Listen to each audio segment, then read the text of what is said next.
오늘은 예수를 죽이려는 자들이라는 제목으로 같이 은혜 나누기 원합니다.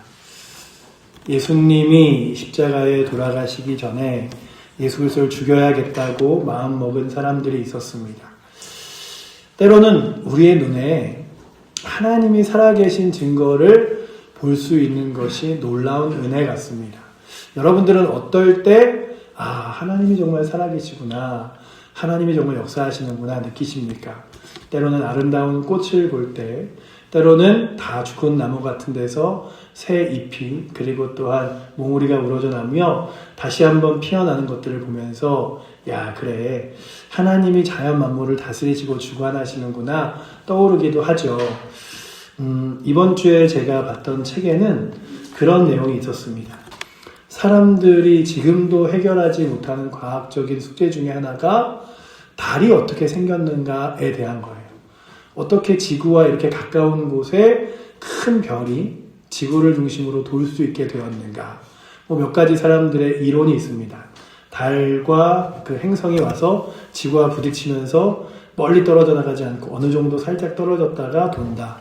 아니면 지구가 이렇게 만들어질 때 이렇게 그 물방울이 막 돌면은 둘로 나눠지듯이 이렇게 나눠져서 지구와 달이 생겼다. 이런 여러 가지 이야기를 하지만 아무도 그 문제를 온전하게 대답해 줄 수 있는 사람이 없습니다. 그리고 달에 있는 여러 가지 그 성분들을 조사하면 지구와 거의 흡사하고 똑같다는 이론을 보면서 사람들이 신기해해요. 그런데 그 달이요,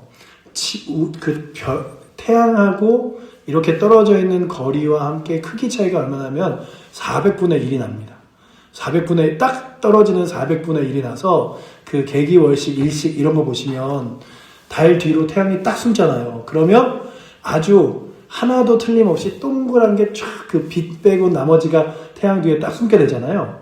이게 굉장히 과학적으로 달이 지구를 주위를 돌면서 태양하고의 거리를 유지하여 빛과 어둠과 그리고 밤낮을 만드는데 굉장히 영향을 주는데, 그 크기가 다르면 그 달이 딱 지구를 태양빛을 막아도 그 다른 그 태양빛이 이렇게 비춰오기 때문에 지구에 굉장히 큰 영향을 줄 건데, 그 크기가 400분의 1로 딱 맞아서 가려지기 때문에 굉장히 지구가 사람이 그리고 생명이 살 수 있는 땅이 되어져 있음을 과학자들이 보면서 이거 너무 신기하다. 근데 이게 우연이 됐다고 말하기에는 너무 어색한 거 아닌가?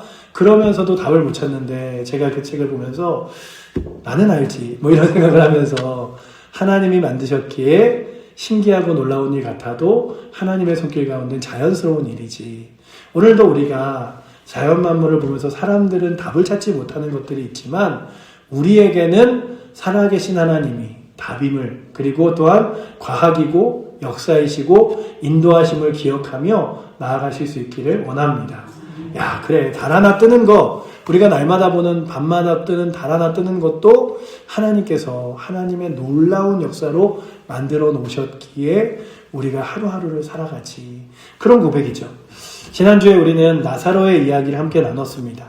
아무도 상상할 수 없었던 나사로야 나오라! 라고 이야기했던 것. 나사로야 나오라!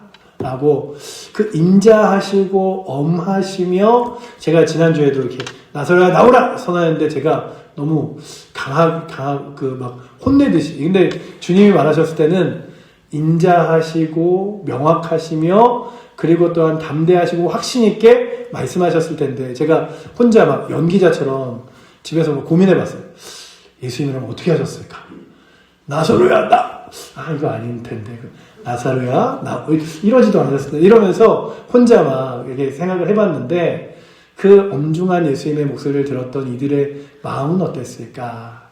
그때 어떤 사람들은 그 예수님의 목소리에 나사로가 살아나오는 것에 예수를 믿기 시작하였다고 오늘 본문은 기록하고 있습니다. 45절에 보면 많은 유대인이 그를 믿는다라고 합니다. 당연하죠. 죽은 사람이 살아나는 것을 눈으로 보고 그 담대한 죽은 사람 앞에서 살아나리라라고 외쳤던 주님이 계시니 믿을 수밖에 없었겠죠. 그런데 46절에 보면 그 자리에 앉아 있었던 사람들이 이 기적을 본 직후에 바리새인들에게 달려가서 예수님이 한 일을 알렸습니다. 아니, 예수님이란 분이 나사로를 살렸어요. 이렇게 알린 거예요. 여기서 알렸다는 말은 그냥 전달한 게 아니라 일종의 신고나 고자질을 이야기합니다. 이런 일이 있었습니다. 이런 거예요. 정말 이해가 안 되죠. 죽은 사람이 살아나는 것을 눈으로 직접 봤는데 그게 믿음이 아니라 적대감으로 이어진 사람들이 있었습니다. 이게 바로 불신의 본질입니다. 믿음은 증거의 문제가 아닙니다. 아무리 놀라운 기적을 보여줘도 마음이 닫혀있는 사람은 믿지 않습니다. 마음이 완악하여 라는 표현이 성경에 자주 나오는데 이것이 바로 그 모습입니다. 그래서 예레미야서는 주여 저 마음이 완악한 자들의 마음을 부드럽게 하사 저들로 하여금 하나님의 살아계심을 믿게 하여 주시옵소서. 이런 구하는 게 그거예요. 아무리 분명한 증거가 있어도 완악하면 믿어지지 않는 거예요. 분명히 안 될 일인 줄 알아서 포기하고 있었는데 기도하는 사람들 때문에 되었어도 믿지 않는 사람들은 그죠. 우연이야. 그럴 리가. 이런 거죠. 우리는 어떻습니까? 우리의 마음은 지금 열려 있습니까? 하나님의 은혜는 지금 이 순간도 우리 앞에 와 있습니다. 그런데 우리는 그것을 기쁨으로 받아들이는지 아니면 에휴 뭐 그래봤자 내 현실이 뭐가 달라져 라고 하면서 그냥 있는지 오늘 나에게도 나오라라고 말씀하실 때 내가 너를 살리겠다 말씀하실 때 그 응답에 대답할 수 있는 은혜가 오늘도 이 자리에 있는 저와 여러분들에게 있기를 원합니다. 두려움이 무엇을 만들었냐? 음모를 만들어냈어요. 47절에 보시면 고자질을 받은 대제사장들과 바리새인들이 곧바로 회의를 엽니다. 그리고 당시 공회, 즉 사내들인 유대의 최고 의결기관이었는데 71명으로 구성되어 있었어요. 구성된 이 기관은 긴급회의를 소집했다는 것은 얼마나 당황했는지를 보여주는 거죠. 그런데 이 회의에 오고 간 말이 너무나 흥미롭습니다. 그들이 한 말을 다시 한번 읽어보면 이 사람이 많은 표적을 행하니 우리가 어떻게 하겠느냐. 만일 그를 이대로 두면 모든 사람이 그를 믿을 것이요. 그리고 로마인들이 와서 우리 땅의 민족을 빼앗아 가리라. 두 가지 문제가 있습니다. 예수님이 표적을 행한다는 것 자체를 부정하지 않습니다. 저 사람이 표적을 행한다는 것, 이건 사실이야. 인정합니다. 그런데 그 표적의 의미는 완전히 외면한 채 죽은 나사로가 살아났다면 예수님이 하나님이 보내신 분의 증거 맞죠? 그런데 그들은 머릿속에 온통 다른 생각을 하는 거예요. 걱정거리입니다. 첫 번째는 모든 사람이 예수를 믿으면 어떡하지? 이런 걱정이에요. 둘째는 그러면 로마가 와서 우리 땅의 민족과 이 땅을 다 빼앗아가면 어떡하지? 이런 거예요. 그런데 정작 이것은 정치적인 걱정이긴 한데 사실 뒤에 숨어있는 더 큰 솔직한 걱정이 있었는데 그게 뭐냐 하면 그러면 우리 자리가 없어지겠구나 라고 하는 내 자리에 대한 걱정이에요. 우리가 때론 정치인들이 이런저런 말을 할 때 보잖아요. 다 이런저런 좋은 말을 하지만 그 뒤에는 내 자리 어떻게 지키지 하는 것이 나와 있듯이 이 바리새인들도 사두개인들도 그랬습니다. 당시 제사장들과 바리새인들은 로마의 지배 아래 종교적 권위를 유지하면서 상당한 특권을 누리고 지냈습니다. 예수님이 계속 민심을 얻으면 그 특권이 흔들릴 수도 있고 그래서 그들이 하나님의 아들을 행하는 가장 놀라운 기적을 눈앞에서 보면서도 찬양이 아니라 음모를 꾸민 거죠. 농사를 많이 지으신 분들은 아실 거죠. 장마 때에 비가 적당히 내려야 농사가 됩니다. 그런데 가끔 이런 분이 계세요. 비가 와도 걱정, 안 와도 걱정, 너무 와도 걱정. 그래서 좋은 소식 앞에서 먼저 걱정부터 하시는 분이 있습니다. 아유 걱정이야, 아유 걱정이야. 대제사장들이 딱 그랬습니다. 죽은 사람이 살아났는데 그게 기쁜 소식이 아니라 위기로 들렸다는 거예요.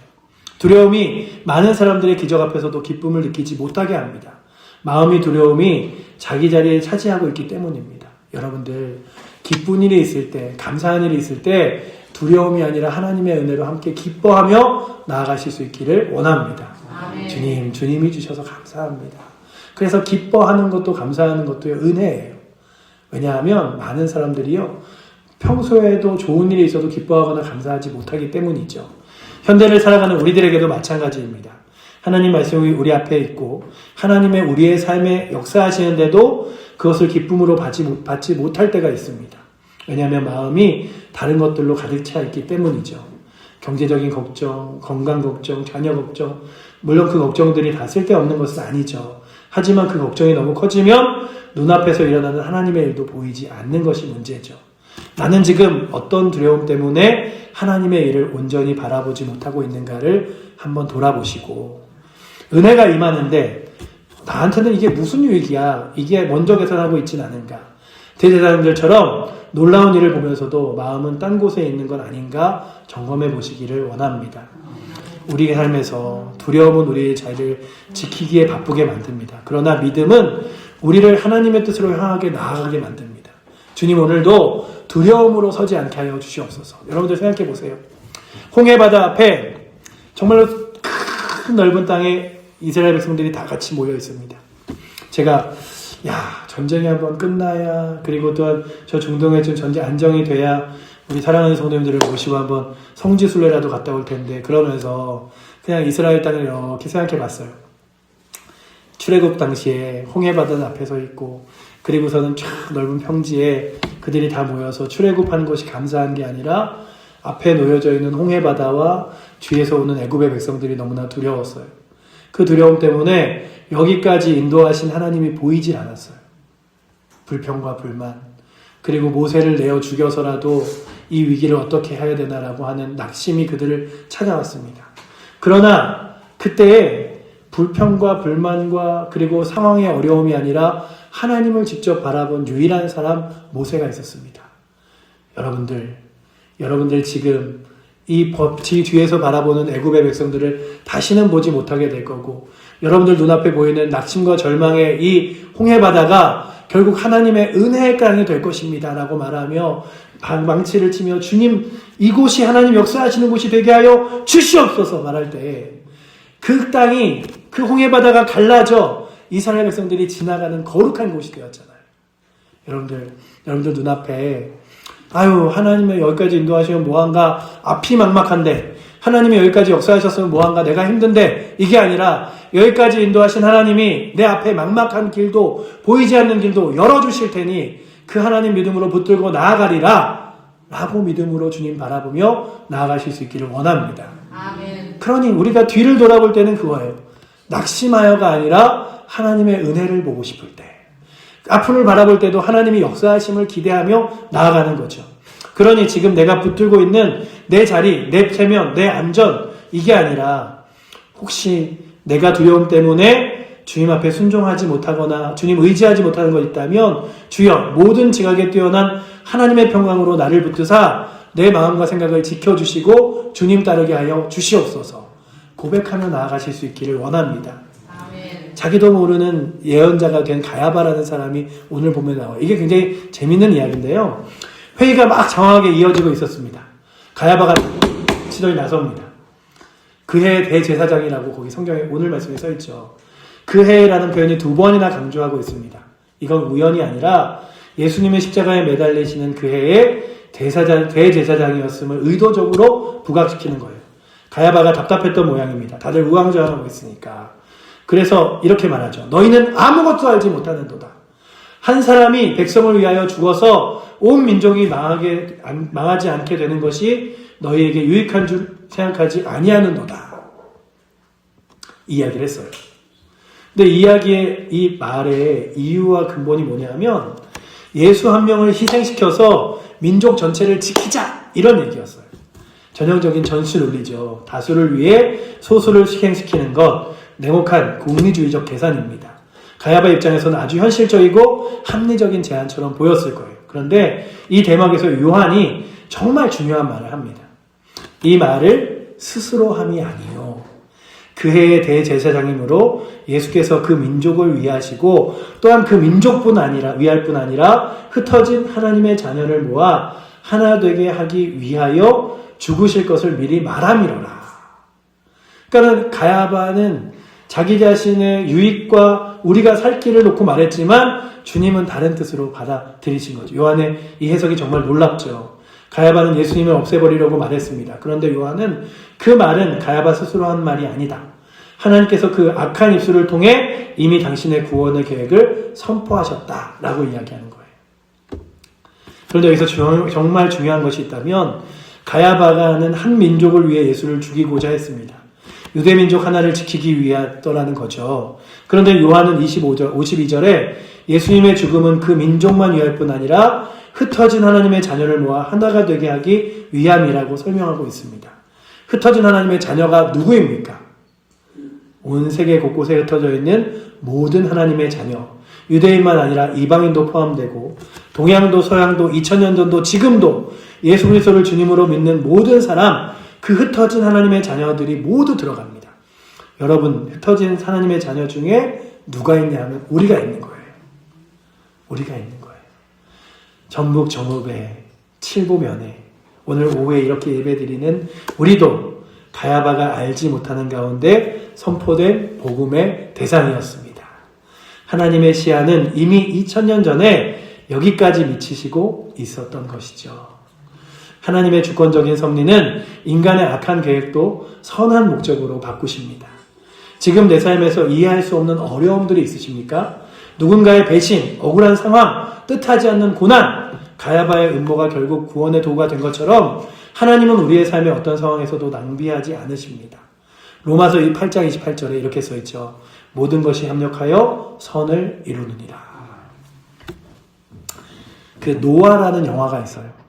노아라는 영화에 어떤 사람이 갑자기 수염이 나기 시작합니다. 그런데 자꾸만 하나님의 음성이 들리는 거예요. 방주를 지어라. 근데 시대가 현대예요. 자꾸 다음날 면도를 다 하고 아니 내 이야기는 아니겠지. 그래도 또 소용이 나 있어요. 그런데 그러자 그가 안 되겠어. 나는 방주를 지어야겠어. 가족들에게 이야기합니다. 아내가 너무나 낙심해서 혼자 커피를 한 잔 마시러 왔어요. 어떻게 하지? 그러고 있는데 그냥 그 영화에서 하나님이 천사를 그에게 보내서 이렇게 얘기하는 거예요. 고민이 있는 것 같은데 제 얘기를 잠깐 들어보시겠어요? 그러면서 하나님이 내 마음에 평안을 달라고 하면 갑자기 마음속에 평안을 떡 주시겠습니까? 아니면 평안할 수밖에 없는 상황을 주시겠습니까? 하나님이 주를 위해 열심히 살겠다고 고백하면 열심히 살 수 있는 마음을 갑자기 떡 덩어리를 주시겠습니까? 아니면 열심히 살 수 있는 상황을 주실 것 같습니까? 하나님이 우리의 가족 화목하게 해주세요. 그러면 가족 화목이 갑자기 떵 되게 하겠습니까? 아니면 가족이 똘똘 뭉쳐 하나 될 수밖에 없는 상황을 주시겠습니까? 그런 얘기를 하면서 지금 가족이 똘똘 뭉쳐서 모일 수밖에 없는 상황이라면 그게 혹시 당신이 기도한 가정의 화목 아닐까요? 이런 얘기를 하고 떠나요. 근데 그 사람이 이렇게 생각하다가 그래 내가 우리 가족이 화목하기를 원했는데 지금 딴 사람들 모두에게 손가락질 당하는 내 남편 그리고 우리 가족들 우리만 똘똘 뭉쳐서라도 그 일 할 수 있으면 우리 가족이 하나 되지. 이러면서 이제 그 영화의 결론이 나오는데 그런 거예요. 어떤 상황 환경 속에도 하나님은요 우리 가운데 너 당해봐라, 너 아파봐라, 너 힘들어봐라 이게 아니라 너 기도할 수 있게 해줄게, 너 사랑할 수 있게 해줄게, 너 섬길 수 있게 해줄게 그러는 거예요. 그렇다면 여러분들의 상황 앞에서 하나님 왜 이러십니까가 아니라 주님 제가 하나님 주께서 역사하신 손길로 인하여 그렇게 내가 걸어가겠습니다. 가야바 같은 사람이 내 인생에 있습니까? 나를 억울하게 만든 상황과 상황이 있습니까? 하나님은 가야바의 악한 말을 복음으로 바꾸셨죠. 그 하나님이 지금 내 억울한 상황도 붙들고 계십니다. 그러니 원망으로 주저앉지 말고 믿음으로 하루를 사시는 은혜가 있기를 원합니다. 하나님의 섭리 안에서 낭비되는 고난은 없습니다. 그러니 여러분들 지금 힘들어서 주님밖에 의지할 것이 없다면 주님이 나의 믿음을 세워주시려고 나의 믿음을 단련시키시려고 나로 하여금 사랑을 그 안에 풍성하게 하시려고 이런 일들도 주시는구나 라고 생각하며 주님께서 내게 주신 은혜는 무엇인가를 돌아보고 나아갈 수 있는 은혜가 있기를 원합니다. 아멘. 또한 그 음모가 이제 완성되었습니다. 그러나 하나님의 계획도 완성되었죠. 53절에 보시면 이날부터는 그들이 예수를 죽이려고 모의하니라. 나사로는 살렸는데 그게 예수님의 죽음의 계기가 됐어요. 가야바의 말이 끝나자 공회는 결론을 내립니다. 예수를 죽이자. 이날 이후로 예수님을 향한 살해 음모가 공식적으로 시작됩니다. 이 결정은 인간의 시각에 보면 완전한 악이죠. 무고한 사람을 정치적인 이유로 죽이는 모의가 된 것이니까요. 그런데 여기서 잠깐 멈추고 큰 그림을 봐야 됩니다. 요한복음 11장 전체 흐름을 생각해 보면 참으로 놀라운 아이러니가 있습니다. 예수님이 나사로를 살리셨죠. 죽음을 이기신 생명의 주님이 나사로를 살리셨어요. 그런데 그 생명의 사건이 오히려 예수님의 죽음을 촉발시킵니다. 나사로가 살아남음으로 예수님이 죽게 된 것이죠. 이 아이러니가 바로 복음의 핵심의 구조입니다. 남을 살리기 위하여 자신이 죽는 것, 이것이 예수님이 이 땅에 오신 목적이에요. 시골에서 평생 농사를 지으며 자녀를 키운 어머니가 계셨습니다. 손이 다 굳어버리도록, 허리가 굽어버리도록 일을 했습니다. 세월이 흘러 자식이 다 성장한 후에 철이 든 아들이 여쭤봤습니다. 어머니, 그 고생이 억울하지 않으셨어요? 어머니가 뭐라고 대답했을까요? 웃으며 대답했습니다. 억울하다니, 너희가 잘 되는 거 보는데 이게 뭐가 억울해? 여러분들도 다 그러시죠? 예수님이 십자가를 지고 가시면서 억울해 하셨을까요? 아닙니다. 우리가 살아나는 것을 보셨기에 그 고난의 길이 기꺼이 걸어가는 길이 되어주셨습니다. 히브리서 12장 2절에 보면 그는 그 앞에 있는 기쁨을 위하여 십자가를 참으사라고 기록하고 있어요. 예수님은 우리가 마땅히 받아야 할 것을 대신 받으셨습니다. 우리가 받아야 할 정죄, 우리가 당해야 될 버림을 받으셨습니다. 우리가 죽어야 할 그 죽음을 예수님이 직접 지시고 대속하셨습니다. 가야바는 한 사람이 죽어야 많은 사람이 산다 말을 정치적으로 계산했지만 하나님은 그것을 영원한 구원의 진리로 이루셨습니다. 그것이 바로 우리에게 주신 은혜죠. 예수님은 2000년 전에 이미 나를 위해 죽으셨습니다. 가야바는 한 민족을 생각했지만 하나님이 이미 나를 생각하고 있었죠. 주님이 2000년 전에 나를 생각하여 나를 위하여 주셨구나. 이게 단순한 교리가 아니라 오늘 내가 살아가는 이유, 내가 살아가는 목적, 내가 살아가는 기쁨이 되시기를 축복합니다. 주님이 나를 위해 죽으셨기에, 주님이 나를 위해 살아가셨기에 내 목숨도 내 이웃을 위하여, 나의 삶을 흩어진 자녀를 위하여, 교회를 위하여 살아가리라. 그분이 십자가의 사랑이 내 삶 속에 흘러오기에 나도 그 사랑을 흘려보내리라 고백하며 나아가실 수 있기를 원합니다. 아멘. 끝으로 마지막으로 갈라디아서 2장 20절 말씀을 한 번 더 읽어드리면 내가 그리스도와 함께 십자가에 못 박혔나니 그런즉 이제 내가 사는 것이 아니요 오직 내 안에 그리스도께서 사시는 것이라. 이제 내가 육체 가운데 사는 것은 나를 사랑하사 자기 몸을 위하여 십자가 지신 예수 위에 사는 것이라 고백한 것처럼 나를 위하여 십자가 지신 예수님 때문에 살아나셨다면 이제는 예수를 위하여 살아갈 수 있는 힘이 저와 여러분들에게 있기를 원합니다. 아멘. 가야바는 예수를 죽이라고 했습니다. 그러나 그 죽음이 세상을 살렸습니다. 그 죽음이 나를 살렸습니다. 그 죽음이 여러분들을 살렸습니다. 인간의 음모가 하나님의 사랑이 된 이야기, 이것이 바로 복음입니다. 오늘도 그 복음을 붙들고 예수님이 나를 위해 죽으셨으니 그러므로 나는 두렵지 않다. 이렇게 생각하며 한번 따라해볼까요? 예수님이 나를 위해 죽으셨으니 나는 두렵지 않다. 요거 기억하셨다가요. 월요일 아침에 탁 눈 뜨시면 이 한 문장 마음에 새기고 하루를 시작해 보세요. 예수님이 나를 위해 죽으셨으니 나는 두렵지 않다.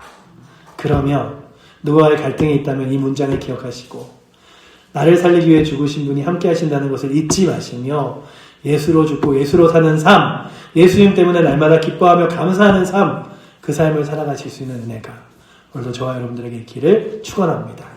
기도하겠습니다. 사랑의 주님, 예수님이 날 위해 죽으셨기에 오늘도 그 은혜로 살아갑니다. 가야바는 이자가 정치적으로 죽어야 우리가 산다고 말했지만 정치적이 아니라 사랑과 죄와 그리고 우리의 모든 연약함을 씻어버리시기 위하여 죽으신 예수 그리스도를 바라봅니다. 오늘도 그 주님 의지하여 힘있게 살아갈 수 있도록 붙들어 주셔서 하루를 살아갈 때마다 때로는 두려움이 내 삶에 엄습할 때마다 예수님이 나를 위하여 죽으셨으니 나는 두렵지 않다라고 외치며 날마다 감사하며 담대하게 살아갈 수 있도록 주여 우리를 붙들어 주시옵소서.